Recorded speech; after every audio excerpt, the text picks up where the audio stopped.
Yang Awurade Yesu Kristo dom Onyankopɔn dɔ ene onkonkron kan ene da nyinaa asomdwe nka mo ye ma mo afirinhyia panso ye de anuonyam ene aseda ma otwedi ampa Onyankopɔn sɛ ɔde awura fufuro mu na ene da ye kwasia de dikan asafo ne hyehyɛ mu nso ene apam kwasia da Covenant Sunday da ye kai ebo a yahye mra ye beje Awurade di ye apam a ye ne call ye na ye ka kyerɛ ne biewu sɛ afi sɛ yire so paa so sɛ dan a sɛ ye den sɛ dan a ye rinya ɔno Yesu da ye bedi n'akyi akosi awieye saa pam no ne ye be pam ye ne Nyankopɔn atu anamo biu afi mu odofo mi guso kai wo say coronavirus edaso entem bomoden a say ye nyai ye nose mask ye hand sanitizer ye nsa ye woro ne all other protocols coronavirus abeye sum a abekata wiase so nanso ye ogidie ye wawerehemu e wawurade mu say ono a oye wiase han no obepam sa esum yi a abekata wiase sui coronavirus a anani sumi obepam no ama enche ono Awurade ne han no beda adi ama nkunimdie ayɛ dia ene dɛ kenkan sɛ miensa odi amaye no ne edi kan no yebehu no enwom ɔhane aduanan son kyemu dumienu ekosi aduonu Psalm 147 verse 12 to 20. Yetusumienu no Paulo huma ochokoma Efesofo tie di kan chichemu miensa ekosi dunan. Paul's epistle to the Ephesians chapter 1 verse 3 to 14. And yetusumiensa yebekan no asempa no sɛdeɛ Yohane twerɛma a etie di kan chichemu nkono a edi kan no. The Gospel according to St. John chapter 1, the first 9 verses. John 1, 1 to 9. Moma yintie Awurade asɛm. Imfitiaseɛ no na asɛm no wɔ hɔ. Na asɛm no ɛne Onyankopɔn ɛna ɛwɔ hɔ. Na asɛm no yɛ Onyankopɔn. Ɔno ara na mfitiaseɛ no na ɔne Onyankopɔn ɛwɔ hɔ. Enam ne so no ye nneɛma nyinaa na wankwati no anye biribia wo ye ni mu ena nkwa wo na enkwa no ni nipa han na ehan no hyerɛn esum mu na esum no enni ne so onipa bi wo hɔ a Onyankopɔn soma no a ne din di Yohane ono ena obaye adansidie se obedi han no adanse na nipa nyina nam ne so agye adi enye ono ene han no na mom obaye se obedi han no adanse nokure han a ehyiran ma onipa bia no ena eba wiase Awurade asemni moma ye mompaye yada wasi adumra se kwasia de dikan e wa fefufure mu nso ya hie mu na ye de wasem e ma oma Awurade ma nwosra eni utumi eni wasem achi na kasa na nko adomfna etio amen ene da ibuta ye kasa hono se Christ the light to all people. Christ the light to all people. Christo o ye han ma nipa nyina. Christo o ye han e ma nipa nyina. He is the light to all people. Nyame ade hye esum ayade anya nika. Darkness is unpleasant. Abodi ahyase ena twere konkron eka ewo Genesis tie di kan chichemu mienu ene miensa Genesis 1, 2 and 3 sena asase so yɛ sakasaka ɛne sum na esum ebutu ensuo nani. There was darkness upon the face of the deep. Ebunu no na esum ekata so ɛna Onyankopɔn kaa sɛ ɛnyɛ hann na yɛ hann. Darkness is a potent biblical symbol for sin and evil, for wrong. Yɛhwɛ Bible mu a yɛka sum a ɛkyerɛ tumi bi a ɛde bɔne ba, ɛde amumuyɛ nea ɛntene ba bɔne. So darkness symbolizes evil and wrong. To kind Hiob timiensa nchichemu num Nyom ɔhane aduanan miensa nchichemu miensa Odiifo Yesaya nhoma no ti nwɔtwe nchichemu aduonu mienu Yohane asɛmpa ti miensa nchichemu donkron Yohane asɛmpa ti miensa nchichemu donkron ne sɛ na ɛhan no ɛba wiase nanso nipa bebree ampɛ han no ɛsan sɛ na wɔ nnwuma ɛyɛ sum ti nnwumadi a ɛyɛ bɔne ɛnyɛ ne nyinaa yɛde esum egyina hɔ ɛma no yɛka sɛ darkness esum a yɛbɛtumi aka owuo bi aba na ma sum abɛduru nipa bi yareɛ asi sɛnea coronavirus mekan adane sum bi ama yɛn asetran mu atete sɛ nipa bɛhwiri biribi so nipa ni asomdwe onipa ho ntɔ no enkuguo bi ɛbɔ nipa brabɔ mu ɛne atete nneɛma biara a ɛmfa ni gye ne asomdwe ma no yɛbɛtumi aka sɛ ɛyɛ tebea a ɛgyina hɔ ma sum situation of darkness. We can equate this situation to death, diseases, discomfort, failures, and many other things, disappointments. If your body the fall of humankind in the Garden of Eden put humankind in a situation of darkness. Oya asoden ma Nyankopɔn na hweaseɛ hyɛaseɛ no saa brɛ no na sum hyɛaseɛ eduru nipa ti nipa kɔɔso yɛ bɔne mmerɛ nipa ɛdɔɔso na mumuyɛ ɛdɔɔso enti Onyankopɔn kaa sɛ ayɛ ne ya ɛwɔ n'akoma mu na wanu ne ho mpo sɛ ɔbɔ nipa. Genesis 6:6. God became sorry and it pained him in his heart for creating humankind. It grieved him. Nyame eye ne ya. Na wo kan Paulo mo chokoma Roman 4 tiba akunchichemu aduonu nan eba nipa ye mumuye bone ahodo ekoso enti niema ahodo nipa ye de honam fam ye biate bia esesa ne enye honam fam eye ne yetene onyame ani so tie ka se mema ne memeda ene niema ahodo bone su ahodo nipa dwene asai tikoso ma afei Bible say Onyankopɔn eyi nipa ma adwen a emfra so no ankasa onye ne ebeso nani ni nyinaa ye sum ne ma nipa ye ama sum da so aduru nipa besi sabre a ye kasa ewom se han na ba nanso nipa bi da so ti sum mu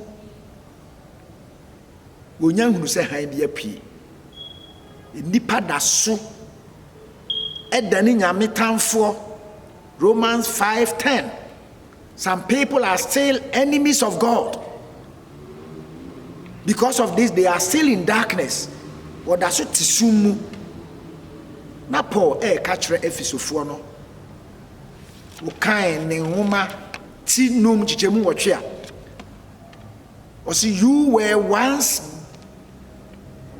darkness. Not that we were in darkness. We were darkness. Na ye sum. Enya se na ye te sum mu. Nipa setra na brabɔ ne ye nyina ma wadna ni sum na afa de o se han no ɛyɛ Awurade no apue ahyeran ama nipa nyina han ma sa han ɔno ni Kristo ɔno na wapue ɔno na ɔhyerɛn ɛma nipa nyina ti so biara te sum mu a Yesu Kristo ni wiase han Ghana fo de mo bɛkae kakra dum so bra ne efre ni dum so ama din sa dum so ikura benya kwan e wo dictionary mu ma memfa sa tibia no entoto ne na Psalm 147 say ye kan enchichemu dumienu no eba na o kan sembi say Jerusalem kan fo Awurade Sion yi Onyankopon aye na wa hye wa pon kese adaban den. He has strengthened the bars of your gates. Eno chere den e chere bambo protection. E basan ye di we tutu dum so ho ana esum ho. Odofo se esum wo mu a bambo e ho tetwoma. We become insecure. People are not very secure in situations of darkness. Intimra na dum so wo ho no esum aduru ye no wo ana ye hurukade utu kwan wo ko ba bia na dwokura na usuro. We lack that protection. Nti Awurade ka se obehye na pon kese adaban den na o kire protection beba se han no ba ya brabo mu yenya han no a de bambo soronko bi na bre ye enu nti na ehia han no de atosumi no a ye hye ne nso na o kase asomdwe o kasomdwe ho asem we shirawo ma a wo mu wa ma wa hye so adwo. He makes peace in your borders o ma wa hye so adwo enti baby bia ye wo protection ye wo bambo no emyenya asomdwe enti ye ka se Yesu Kristo no ne han no esum ayetebe a emma nipa nya fa ahudi a na se han na ba na han no emma ye bambo ma yenya bambo in situations where there is light everywhere. All places have been illuminated. We have lights everywhere. We don't feel much insecure. Na sa tibia no ma ede asomdwe nso ba eno nana odwomtofo no ka ho asem se na hye su nyina adwo afi ne etoso miensa a ye hye ne nso biem ene se odi ayuopa ma wudi me ayuopa. He fills you with the finest wheat. Filling us with the finest wheat symbolizes productivity. Intimra na kane adum a ye de toto saa ne ye ka ho asemi saa mre enwuma kuo bebre de gugu ye. Many businesses and factories collapse. Enti amane ma na se etimi production e so tie ti o kasa o de awuo ebe hye ya san so ma ebra e han wo ho ne de toto ya setra mu han wo ho na production koso factories nyina timi buebue eye won nwuma there will be that high production.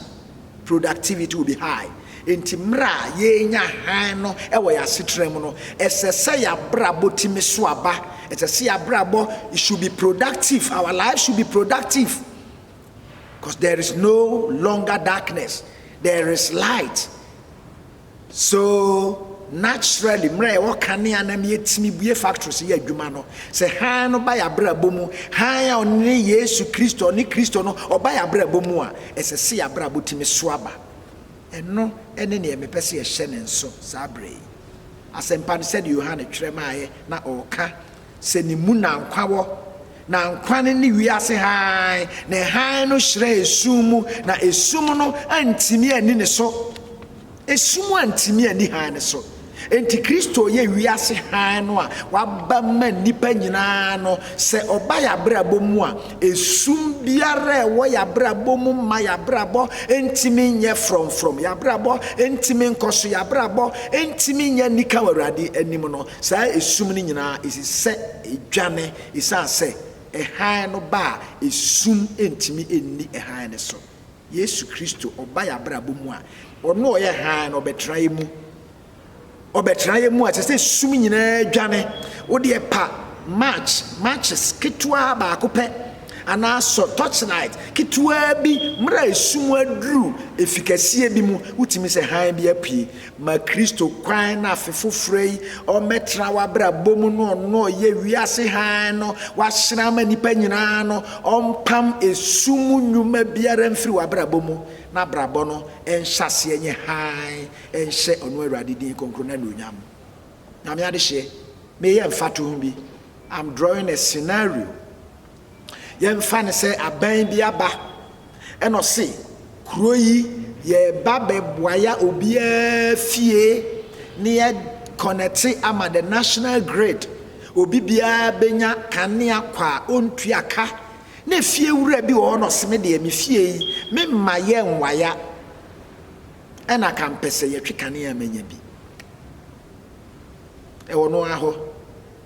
o kase me nwaya me nyini se ye beka se chenchia ye be waya ofie ye de to ya setremu asa na tie e han no aba nanso obi betimi aka se han no me de mepo han no I don't need the light, I will reject the light. Sani obi be reject se me waya me fie ene ya connect me ama manya kanea enti se me ne o ye adwen se han na ba shrama obi biara obeji han no na ye de ye mpe han no a odofo ye bekoso atra sumu me kanfo Yesu Kristo ma ho afefofra ya hyen mu si ebenya han ye betimi ahyen e wo ya kwan so ya kwan so be ye han ama ya hunu kwan ba bi esase ye fa ne ankoto amena mu ya watri ye nan ampem obo na ye hia han no a na sese me no ye to nsafre Yesu Kristo ni wiase han no so ba ya brabo mu a ono ni wiase han ye gini di a ye be yo nyankopon ma prekopɛ na ne senti e ma ogye en free bonne ne obonsam tumi ase esum nnwuma nyina yagye Yesu oye han no ba ya brabo mu a ne tumi won konkro tumi a etie mu nti epamo esum epamo bonisu ani biribi biara emma yentimi nso awurade ani no o ma ye sa tumi no emma yetimi edi bone ani wiase ani obonsam so nkunim o ma ye tumi ma yetimi de botene abrabo emma demnen ke kawa bia ne ho sane na Paulo kire fiso asafo no ye homa kenkan samatisumie no se wo kan a wo behu se ono no wagye yen. He has redeemed us and he has given us that power to lead a holy and life without blemish. If we can lead that holy and life without blemish, then we need the power of the Holy Spirit in us. And it is that power, Christ in us, who gives us that light to shine in the dark world. Christ, the light to all people. There is no exception. There is no exception. Whites, blacks, every category of people. I kind for one I want a srimu, one I want puano, fancy, baby bia, or ye high many penina, and chichemu biara any baby. And nona Yesu ankasa can say, I am the light of the world. He who follows me shall not walk in darkness, but have the light of life. Mini wiase hai ni odi machi no onanti sumuda na obenya enkwa hai no Yohane asempati wo twenchiche mudumie no na okoso kase As long as I am in the world, I am the light of the world. Me wo wiase mini wiase han. Yohane asempati nkron enchichemu num. John 9:5. As long as I am in the world. And Jesus Christ is every time, forever and ever in the world. There hasn't ever been a time that he wasn't in the world, and there will never be a time that he will not be in the world. So he says that as long as I am in the world, mi wo wiase obekoswa wo wiase enti odaso eye han ema wiase ebio o kan se ono ne han a waba wiase nanso nipa bebre daso edosum no. He is the light who has come into the world. But very unfortunately, there are some people who still love the darkness, so they don't accept him who is the light. Nipa bi daso edosum enti saafo no de e ka won ko na won pe han no wonye han ni ntum akurase tomri bi na obehwe ba bia boys ne girls gina anumre ne anadwo esummu na se bia empanfo de light ko boho ebi kura timi ko tobo no de abo light no se ne e ho be koso aye sum no akogina ho edi won se hu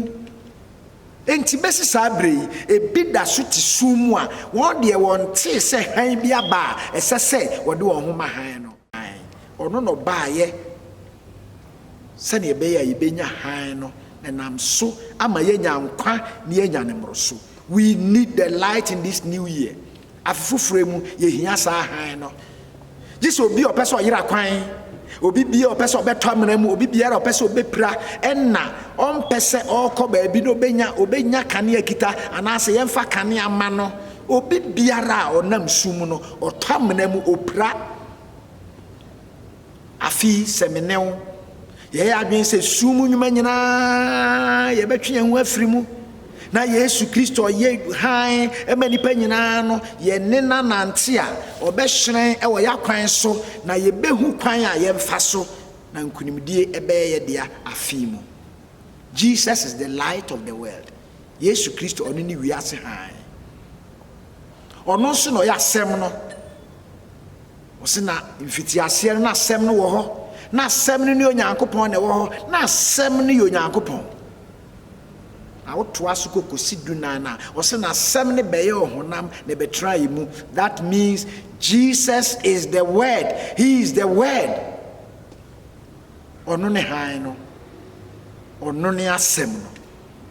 sina no jontofo na kan nyomo ha ni don kronjichemo ha ene enum Psalm 119 verse 105 osi wasem eye me nanse kanea ene me kwan so ha. Your word is the light unto my feet and a lamp unto my path. And Yesu Kristo ne han no de a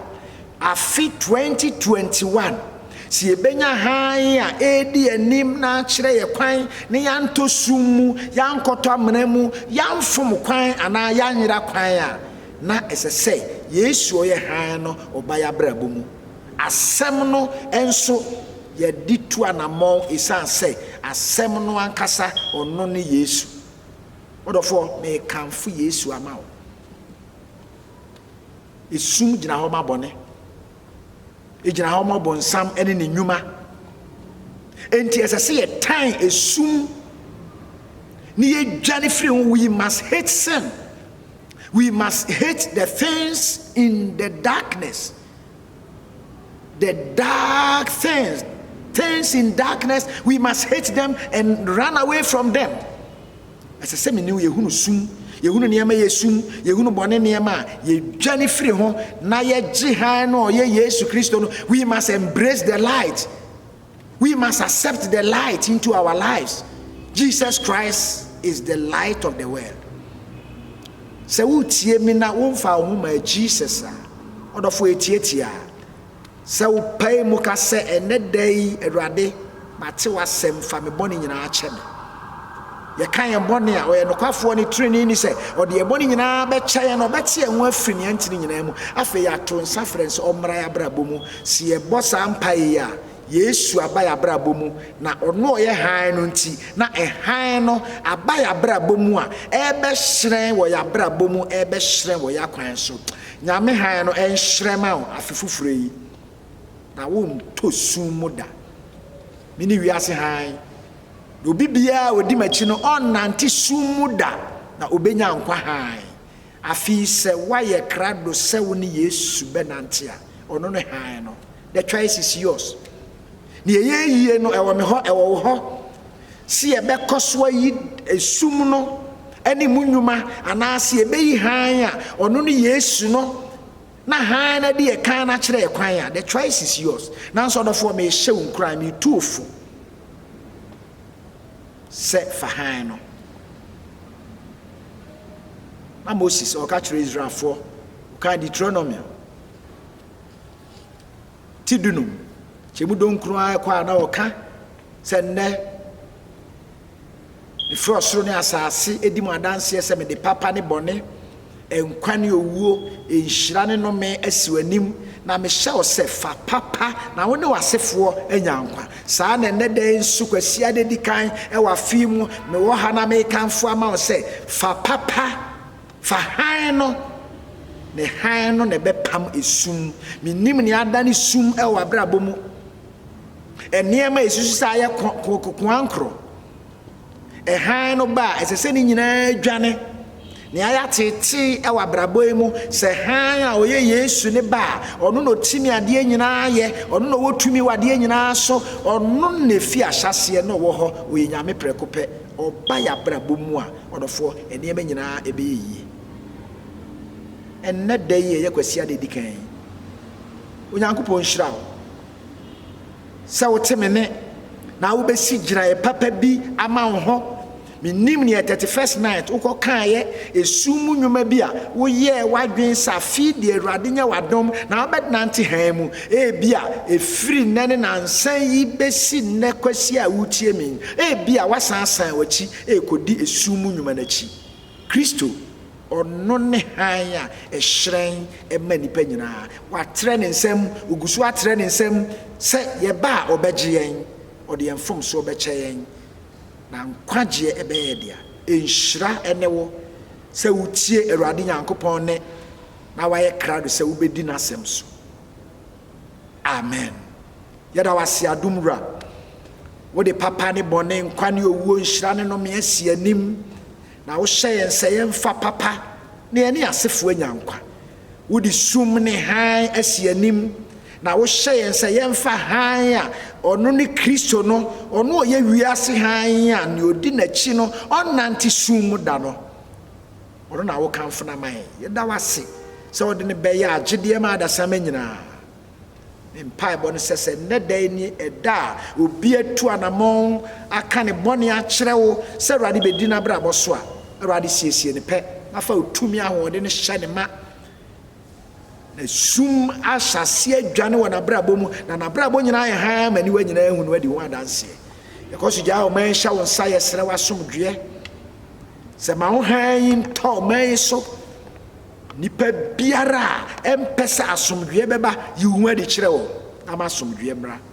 yɛbɔ mpaye pagya wo nsa ankorankora biara setremu ne eden nipa so ama sum aduru won woni wiase nyina agye nkwa woni egyefo wona abati bia mu esesa wona makwan ebue tu ba bia kwan nie Awurade bua odom ne nhirapono bi ma wo ma afi kwasia de dikan mu kwasia de no we pam se yerinya wo a wo ye yen agye nkwa ye Awurade ne da wachi ne ebedi akwan nyina mu wo han eni ye kan ne mu yinchidom enwa ye benkum ne nefa